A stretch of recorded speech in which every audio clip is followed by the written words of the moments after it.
sommes le 9 avril 2018 dans la ville de Laredo, au Texas. Il fait beau, Griselda Hernandez, 27 ans, et son bébé, un petit garçon de 18 mois, Dominique, partent se balader au parc, comme à leur habitude. Elle se gare, met son fils dans sa poussette et commence sa promenade en suivant un sentier naturel et en contournant un terrain de football.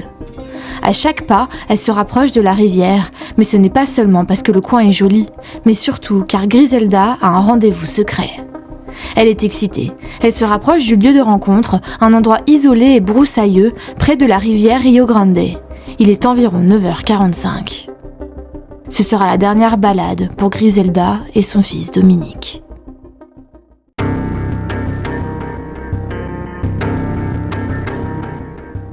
Une fois arrivée au point de rendez-vous, la jeune femme est attaquée. Elle se débat comme une lionne pour se protéger et protéger son fils, la prunelle de ses yeux. Mais elle ne fait pas le poids. L'agression est brutale et ne lui laisse aucune chance. Elle est poignardée 27 fois.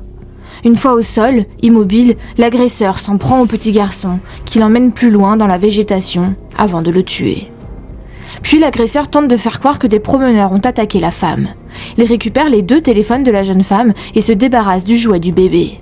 Il jette la poussaille dans les broussailles et disperse les affaires de Griselda. Puis il s'enfuit dans la nature.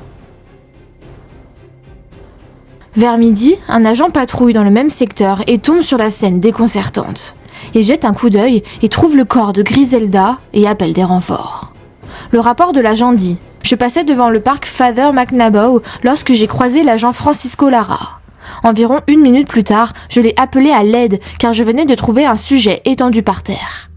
À son arrivée, nous sommes allés voir la victime et l'avons tapotée pour voir si elle était consciente. J'ai ensuite appelé les secours. Nous avons ratissé la zone et avons trouvé une poussette, puis un autre corps, celui d'un bébé. » Les 2 agents sont choqués, mais le pire reste à venir. Les secours arrivent sur les lieux, mais il est trop tard. Ils ne peuvent rien faire pour Griselda et Dominique. Le problème, c'est qu'il faut les identifier. Un agent arrivé sur les lieux ensuite, l'agent Benavides, suppose que la jeune femme est venue au parc en voiture et se met à la recherche d'un véhicule aux abords de la Seine. Il le retrouve facilement. Il n'y a qu'une seule voiture appartenant à un particulier dans le coin. Il regarde à l'intérieur et voit un siège auto et des jouets pour bébé. Il se dit qu'il y a de grandes chances pour que ce soit la voiture de la victime. Après avoir rentré sa plaque, il obtient une adresse et s'y rend. Arrivé sur place, il tombe sur une femme du nom d'Angelica Hernandez. Elle confirme que c'est bien elle, la propriétaire de la voiture, mais elle précise que ce n'est pas elle qui s'en sert aujourd'hui, mais sa petite sœur Griselda, et qu'elle avait effectivement un rendez-vous au parc ce matin-là. La femme donne la description de sa sœur et précise qu'elle est partie avec son fils de 18 mois et qu'elle n'a depuis aucune nouvelle. Elle s'effondre quand Benavides lui annonce la terrible nouvelle. Mais elle a donné une information importante. Elle a dit que sa sœur avait rendez-vous au parc, alors l'agent lui demande si elle sait avec qui. Angelica dit que oui. Elle précise que Griselda avait rendez-vous avec un homme du nom de Ronald Anthony Burgos Aviles. Et là, le sang de l'agent ne fait qu'un tour. Ronald Anthony Burgos Aviles, dit Anthony, c'est son collègue de la police des frontières, celui qui a découvert les corps. En urgence, il en informe le personnel, car il s'agit d'un agent en uniforme avec une arme sur lui. Il a peur que Anthony ne se sente acculé et se retourne sur les autres agents. Il transmet alors par radio que c'est bien lui qui a trouvé les corps et demande aussi si quelqu'un l'a en vue, car il ne le voit plus et qu'il n'est pas dans la zone où il se trouve. Anthony Burgos Aviles est un jeune homme de 28 ans, agent de la police des frontières depuis 9 ans, respecté et apprécié par ses collègues. Il a la réputation de faire du bon boulot, il venait d'ailleurs d'être promu chef de patrouille l'année précédente. Il est décrit comme un peu macho et dragueur invétéré, alors même qu'il est marié à une femme nommée Amy et à 2 jeunes garçons. Tout le monde est choqué d'apprendre qu'il a peut-être un lien avec ces terribles meurtres, mais pour l'instant, ce n'est qu'une rumeur. Mais quel est le lien avec Griselda et Dominique ? Eh bien, vous vous en doutez, Griselda était la maîtresse d'Anthony et Dominique était son fils. Griselda, surnommée Gray, est née le 16 avril 1990 à Laredo, Texas, de ses parents Ramiro et Marie Yolanda Garza. Elle était élève infirmière en 2e année, un rêve inspiré par sa sœur aînée Angelica. Elle avait un autre enfant plus âgé que Dominique, un petit garçon du nom de Jayden Raymond Garcia. Les deux amants se sont rencontrés en ligne en 2015 et leur relation secrète du type ami et plus si affinité a donné naissance à Dominic Alexander en 2016. Mais bien qu'il soit le père, Anthony n'a jamais assumé la responsabilité de l'enfant. D'après une amie de Griselda, Adriana Flores, Anthony était au courant de la grossesse de Griselda et l'a même encouragée à avorter, mais cette dernière a refusé. Une fois Dominic né, Anthony a dit à la jeune femme qu'il comptait renoncer à ses droits parentaux, ce qui a profondément attristé Griselda. Les deux amants auraient cessé tout contact à ce moment-là. De plus, elle affirme qu'Anthony avait caché à son ami le fait qu'il était marié, il lui avait promis qu'il était divorcé et que son ex-femme vivait en Floride. Griselda a été choquée quand elle l'a appris en fouillant sur les réseaux sociaux. À côté de la famille et de la police, c'est la communauté entière qui est sous le choc lorsque la nouvelle se répand. Les habitants sont confrontés à l'horrible réalité d'un agent des forces de l'ordre de confiance commettant un crime odieux. L'atmosphère à Laredo se tend à mesure que l'enquête se poursuit. Un superviseur sur place révèle qu'Anthony est leur principal suspect, principalement en raison d'un gant ensanglanté retrouvé dans le coffre de son véhicule de patrouille et d'une tache de sang sur le pare-choc. L'homme est emmené au commissariat pour une audition. Durant le trajet, il semble calme et parle posément avec l'agent qui conduit, lui demandant même des nouvelles de ses enfants. Une fois arrivé, il est directement emmené dans une salle d'interrogatoire et il décide de jouer l'ignorance. Petit aparté, pour ceux qui écoutent en podcast, sachez que maintenant je ferai un rapide résumé de ce qui a été dit après chaque partie en anglais, comme ça tout le monde pourra suivre. Same thing, you know, I looked at it, I grabbed it, whatever, didn't get anything of it. Things continued to sweet. We went back, there was another shoe looking at the same one that I found. And that's the one that, you know, you found both shoes? Yeah, that's what I was like, you know what? This shoe here looks like the other one. And it was like pretty cold, so I grabbed it and I put it down the dirt road and that was that white one that was there. You grabbed both shoes? Both was. Face aux deux enquêteurs, Anthony dit qu'il ne sait rien. Il s'attarde sur le fait qu'il a trouvé 2 chaussures sur la scène de crime, qu'il a d'ailleurs déplacées. Il dit aussi qu'avec son collègue, ils ont déplacé le corps de Griselda. No, you should have known that it was pretty damn serious. I mean, he was serious, but I told her, you don't want to put in the radio that somebody dead, you know, Right. because like, Okay, we got that. and I don't want to say like, that's dead body, you know, that's dead people. Did you say anything else about your injuries? I didn't say shit because I didn't. Man, having the less people, the fuck better, you know. So you were trying to preserve the privacy. Preserve what, yeah. You know, she's lifeless. It looks like a violent attack. You know, I think it's necessary to get on the radio and say, hey, you know, a female down, possibly deceased. You know, EMT and police. I also, I understand that, but also I've been told before, we, Border agents, we don't make determinations if somebody's deceased or not. It might be obvious, you know what I'm saying? She might have her head cut off. Yeah. But until somebody with a certification with the authority to say they're deceased, well, I'm not going to say it's deceased because I don't know. And like I Considering the said, amount of blood that was around this girl, she was face down, you know that, common sense does not matter policy or any of that. Ms. Jackman. I know, but Do you think that situation where you discovering body, shoes, stroller, that situation kind of heightened your concern, like, oh man, this is bad, you know? Then they call, like, we need to set up a perimeter, whether there's the bad guys in there, you know? It looks like a very violent situation. I had already told the guys to set up a perimeter, or perimeter turning to a perimeter search. Because if there's bad guys hiding, the last thing I want to be is like me, La, and Smith, standing like this, all three, making an easy target for somebody. Les enquêteurs lui reprochent son manque de professionnalisme. Comment a-t-il pu découvrir un corps, une chaussure et une poussette vide, mais ne pas faire d'annonce à la radio de boucler le périmètre car la situation était grave ? Mais Anthony préfère qu'il le voie comme un incapable plutôt que comme un tueur. Alors il tente de s'expliquer et baragouine quelques phrases.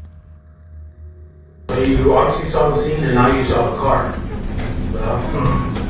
Putting all that together, what does that mean to you? The car didn't mean anything to you? Any suspicion about who the car is or who could be driving it or who could it belong to? Nothing at the time. Nothing. What about now? Now, my head is. And what's your head telling you? What are you thinking? I'm going to have to ask him. Who is it? I'm not sure. Who do you think it is? I'm not sure. Because I don't know for sure. I don't want to be saying stupid shit. No, nothing we say here is stupid unless you're lying to us. Who do you think the car belongs to the most? Who do you think it belongs to? You've seen it before. Yeah, I saw it last today. Whose car is it? I don't know whose car it is. Who do you think it is? I mean, based on your feeling earlier, you think it's someone's car. I don't know whose car it is. See, I mean, he's being a little more patient, man. I'm going to lose my patience here with you real quick, man. Yeah, because I want you to be honest with us. We brought you a chance, gave you a chance to come here and tell us the truth about everything that happened today. We really know a lot more than you think we know. We know who came in from the cameras. We know what time the car got there. We know what time you went in. We got 2 vehicles that were parked that were pulled into that place. Right? You know the car. And we know who she is. You know who she is.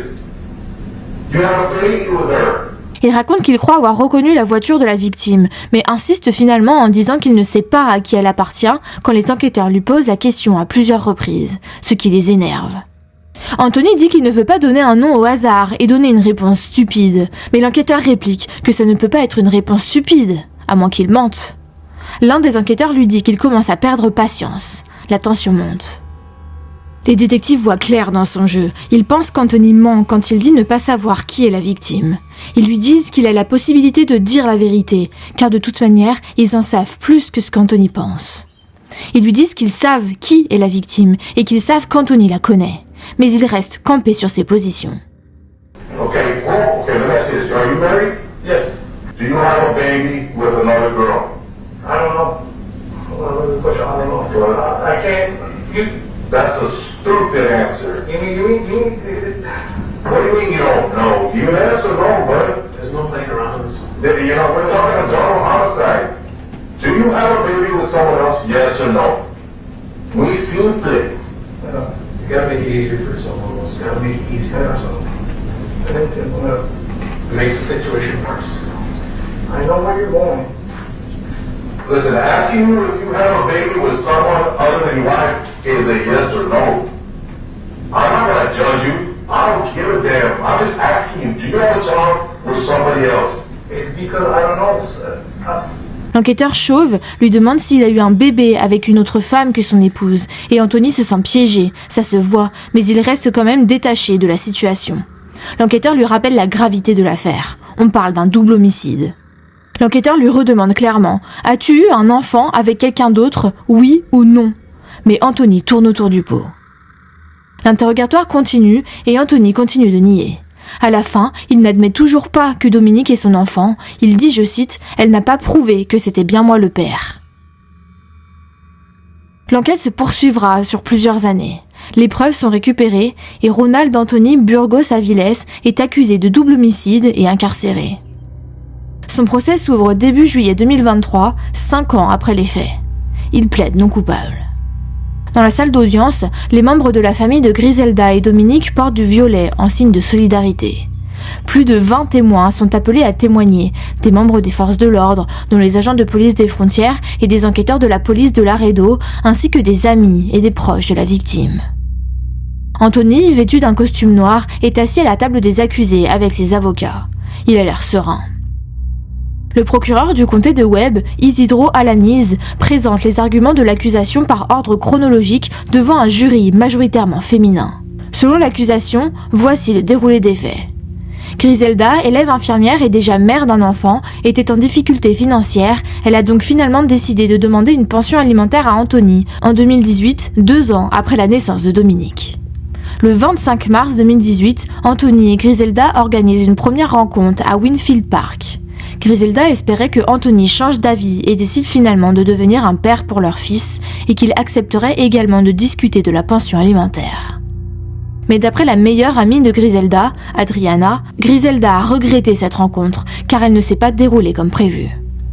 D'après l'accusation et les témoignages d'Angelica, la sœur de Griselda, un incident important s'est produit au parc. Après avoir brièvement présenté Dominique à son père et lui avoir confié pendant qu'elle se rendait à sa voiture pour chercher des collations, Griselda est revenue et a trouvé le bébé en pleurs hystériques. Après un examen plus approfondi, Griselda a découvert une petite blessure à la cuisse de Dominique.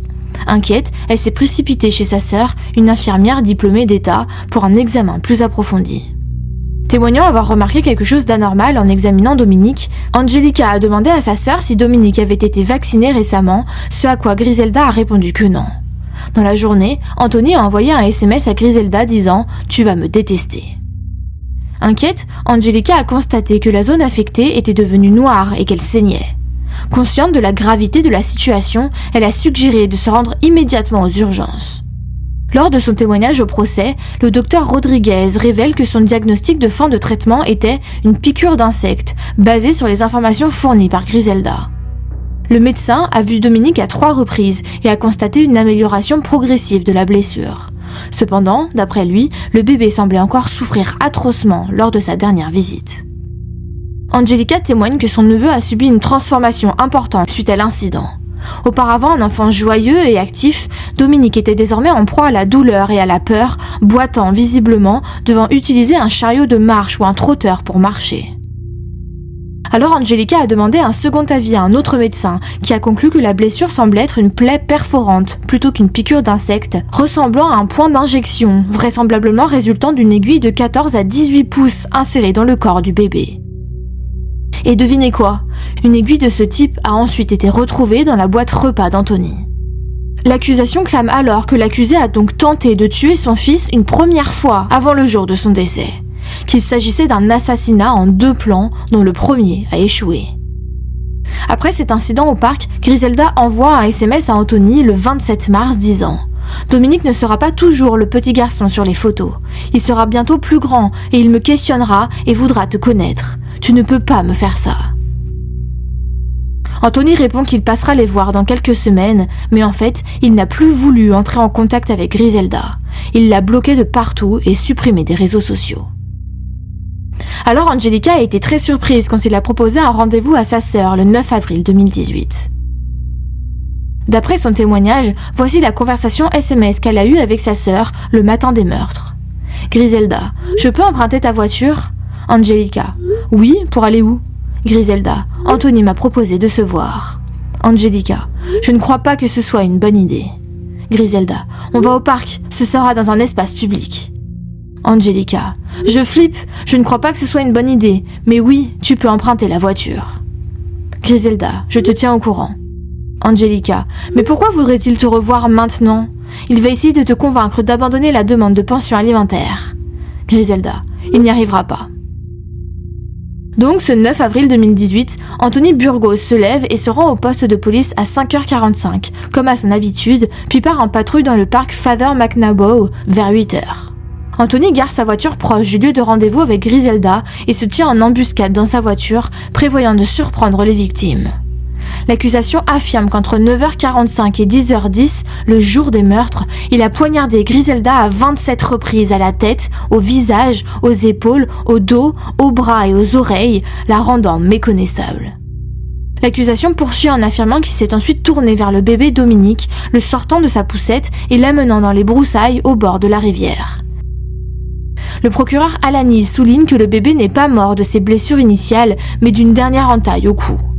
Puis il a laissé le corps de son fils, là, dans les fourrés, à plusieurs mètres de sa mère. Ensuite, il a mis en scène la scène de crime pour faire croire que des passeurs avaient attaqué les victimes. L'accusation a révélé que, bien qu'il ne possédait pas l'arme du crime, il disposait d'éléments suggérant que Anthony avait paniqué et commis des erreurs lors de la tentative de dissimulation. Il aurait pris les téléphones portables ensanglantés de la victime et les aurait placés dans son camion, où ils ont été découverts par un agent, bien que cachés sous une veste. Puis Anthony serait remonté dans sa voiture et aurait roulé pour s'éloigner de la scène de crime. Il a d'ailleurs été vu roulant à toute vitesse près du pont World Trade. Interrogé par un collègue via radio, il déclare qu'il explore, ce qui semble inhabituel à l'agent, compte tenu que Anthony vit dans la région et y travaille depuis 9 ans. Revenu au parc, Anthony croise l'agent Francisco Lara, baisse sa vitre et échange quelques mots avant de repartir, cette fois en direction de la scène de crime. Quelques minutes plus tard, il lance un appel radio appelant l'agent Lara. L'agent Lara témoigne au procès et explique s'être dirigé vers l'endroit mentionné par Anthony. C'est alors qu'il a aperçu la silhouette de la victime et s'est précipité vers elle. Lara a interpellé la femme, mais elle n'a pas répondu et il a découvert qu'elle était mortellement blessée. L'agent Lara a appelé des renforts par radio, a mis des gants et a pris le pouls de la victime. L'agent Lara témoigne que Anthony est resté les bras croisés tandis qu'il prenait les choses en main. Il a demandé à un autre agent de scruter la rivière et ses berges à la recherche de suspects potentiels ou d'indices. Après avoir envoyé un autre agent ouvrir le portail aux ambulanciers, l'agent Lara s'est retrouvé seul avec Anthony et l'a vu déplacer le corps. Puis, il décide de partir à la recherche d'indices et d'après lui, Anthony traînait littéralement des pieds, ce qu'il considérait comme étrange et susceptible de perturber la scène de crime.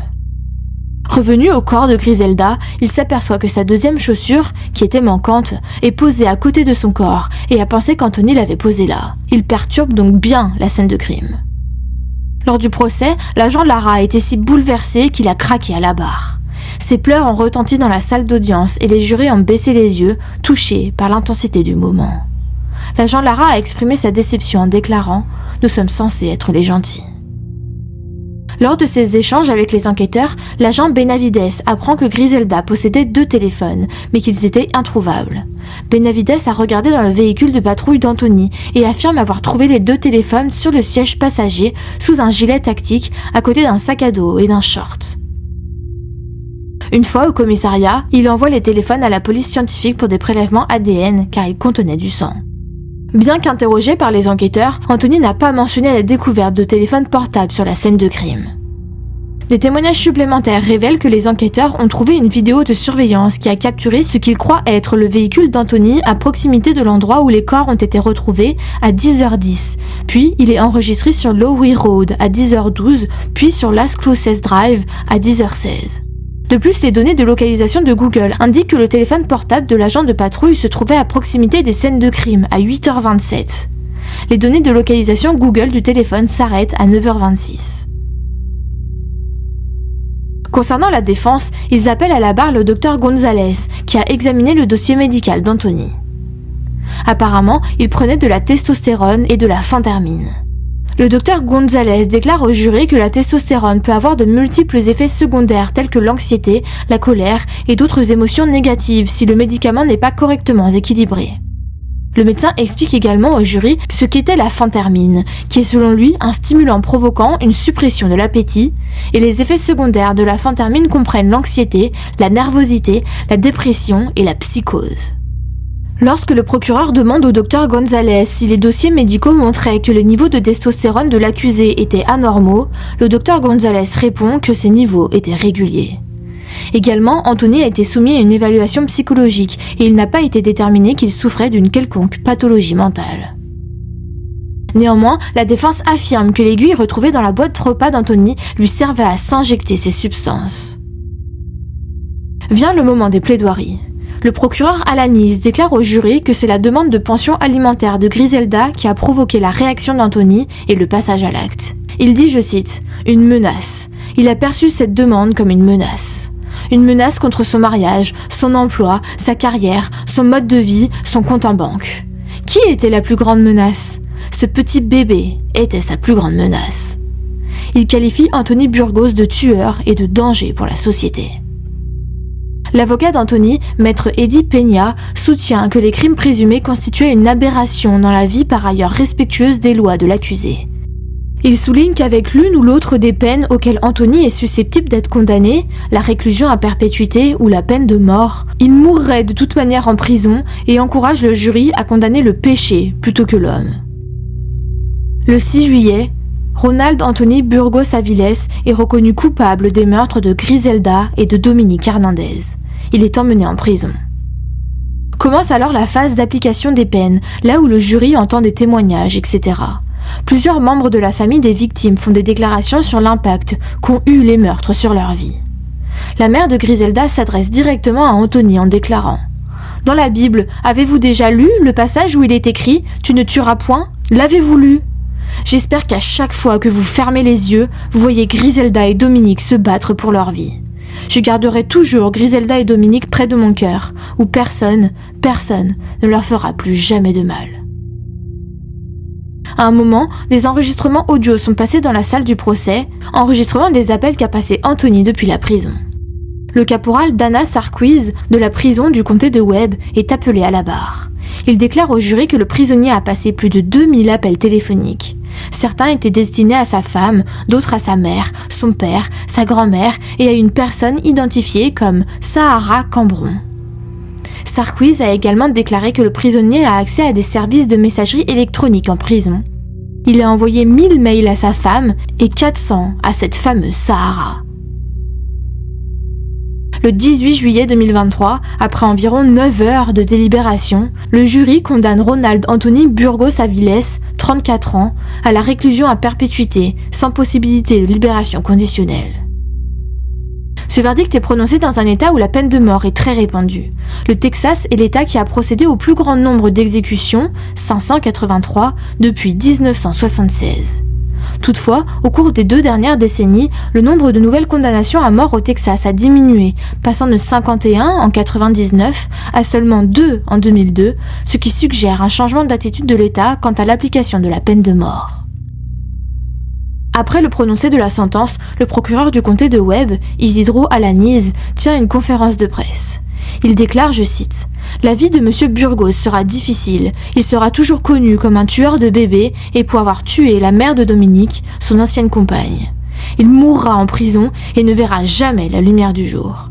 Le procès a été très difficile et nous sommes très déçus de l'issue, mais nous respectons le verdict. » Et c'était la très triste histoire de Griselda et Dominique Hernandez. Si cet épisode vous a plu, abonnez-vous!